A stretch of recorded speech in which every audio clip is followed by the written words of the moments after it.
Hello guys. അപ്പം ഞാൻ ഇന്ന് മാങ്ങാക്കറി എൻ്റെ രീതിയിലുള്ള മാങ്ങാക്കറിയാണ്. അപ്പം ഞാൻ അതിൽ 3 മാങ്ങ എടുത്തു. ചെറിയ മാങ്ങയാണ് എടുത്തത്. പുളി ഉണ്ടെങ്കിൽ അതിലോട്ട് വിനാഗിരി ഒഴിക്കേണ്ട ആവശ്യമില്ല.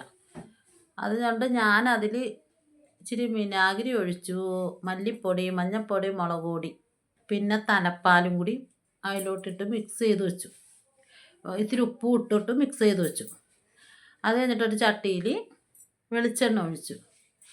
വെളിച്ചെണ്ണ ഒഴിച്ചിട്ട് അതിൽ ഇടേണ്ടത് എന്തൊക്കെയാണെന്നറിയാവോ?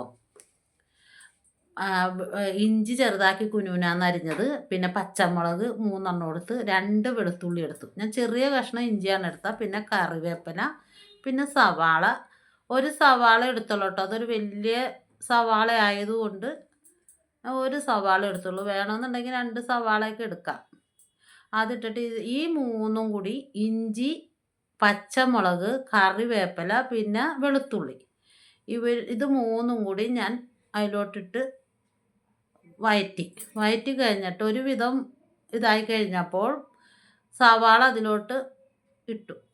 സവാള ഇട്ടിട്ട് നമ്മളെല്ലാം കൂടി ഒന്ന് മിക്സ് ചെയ്യണം. എല്ലാം കൂടി ഒന്ന് മിക്സ് ചെയ്തിട്ട് ഒരുവിധം അത് മിക്സായി കഴിഞ്ഞ് കഴിയുമ്പോൾ ഞാൻ അതിലോട്ട് ഇച്ചിരി ഉപ്പിട്ട്, സവാള ഒന്ന് വാടാൻ വേണ്ടിയിട്ടാണ് ഞാൻ അതിലോട്ട് ഉപ്പിട്ട് അതൊരുവിധം മിക്സ് ചെയ്തിട്ട് അതിലോട്ട് ഇച്ചിരി മഞ്ഞൾപ്പൊടി ഇട്ടു. സ്വല്പം മഞ്ഞൾപ്പൊടി ഇട്ടുള്ളൂ കേട്ടോ. അധികം ഒന്നും ഇട്ടില്ല. എന്നുവെച്ചാൽ നമ്മൾ മാങ്ങയിൽ മഞ്ഞൾപ്പൊടി ഇട്ടേക്കണോണ്ട് ഞാൻ അതിലിട്ടില്ല അധികം. അത് കഴിഞ്ഞ് ഈ മിക്സ് ചെയ്ത് വെച്ച മാങ്ങ എല്ലാം കൂടി അതിലോട്ട് ഇട്ടിട്ട് എല്ലാം കൂടി ഒന്ന് ഒരുമിച്ച് മിക്സ് ചെയ്യണം. അതൊരുവിധം വാടി വന്നവരെ നമ്മളൊന്ന് കയ്യിൽ കൊണ്ട് ഒന്നിങ്ങനെ ഇളക്കിക്കൊണ്ടിരിക്കണം. അത് കഴിഞ്ഞിട്ട് അതിൻ്റെ അടുത്ത സാധനങ്ങൾ നമ്മളിപ്പോൾ 3 തരം പാലെടുത്തിട്ടുണ്ട്.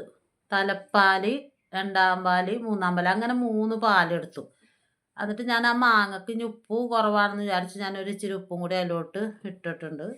പിന്നെ ഈ 3 പാലെടുത്ത് വെച്ച് കഴിഞ്ഞിട്ട് നമ്മൾ ഇത് വാടി മാങ്ങയൊക്കെ കഴിഞ്ഞപ്പോൾ അതൊരു പാത്രത്തിലോട്ട് ഞാൻ അത് ഇട്ടു. അതെന്തിനാണെന്നറിയാവോ? ഈ ചീനിച്ചട്ടിയിൽ പാലൊക്കെ ഒഴിച്ച് കഴിയുമ്പോൾ നമുക്കത് ചിലപ്പോൾ ഇതായി വരും, തികയത്തില്ല. അപ്പോൾ അതുകൊണ്ട് വലിയൊരു പാത്രത്തിലോട്ടാക്കി.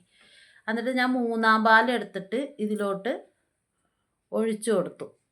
എന്തിനാണെന്നാ മാങ്ങ ഒന്നും കൂടി വേകാൻ വേണ്ടി. നമ്മൾ ചെറുതായിട്ടൊന്ന് വാടിയ മാങ്ങ എടുത്തുള്ളൂ. അപ്പോൾ അത് ഒന്നും കൂടി വേകാൻ വേണ്ടിയിട്ടാണ് 3-ാം പാൽ ഒഴിച്ചു കൊടുത്തത്.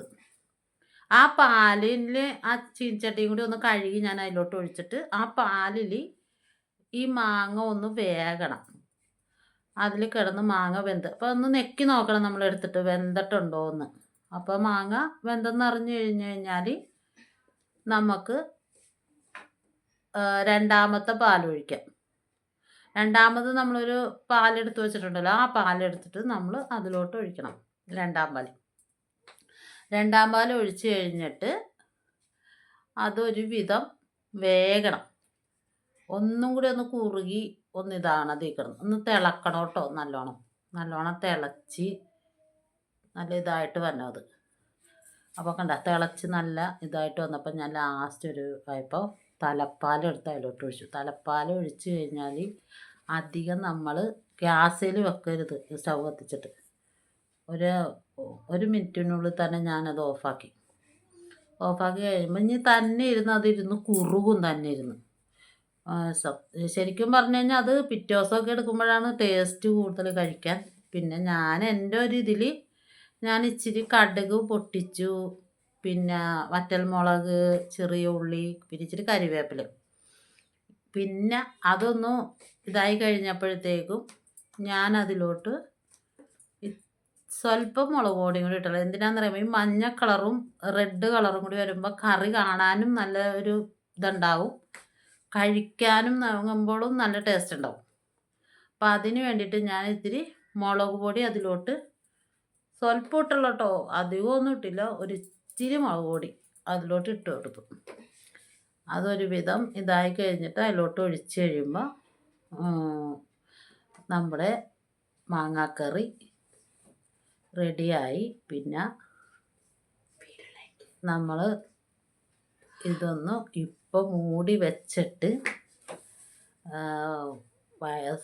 രാത്രി കഴിക്കാനാണെങ്കിൽ രാത്രി എടുത്ത് കഴിക്കുക. അതിന് മുമ്പൊന്നും അതിലിട്ട് തൊടാനോ പിടിക്കാനൊന്നും നിൽക്കരുത്. അതങ്ങനെ തന്നെ അനക്കാതെ വെക്കണം. അപ്പോൾ രാത്രിത്തേക്കാണ് ഞാൻ ഉണ്ടാക്കിയത്. അപ്പോൾ രാത്രിയാകുമ്പോൾ അതൊന്ന് കുറുകി നല്ല ടേസ്റ്റിയാവും. അപ്പോൾ വീഡിയോ കണ്ടെങ്കിൽ ലൈക്ക് ചെയ്യണം, കമൻറ്റ് ചെയ്യണം, സബ്സ്ക്രൈബ് ചെയ്യണം. Thank you. Bye bye. അപ്പോൾ എല്ലാവർക്കും tata bye bye. See U.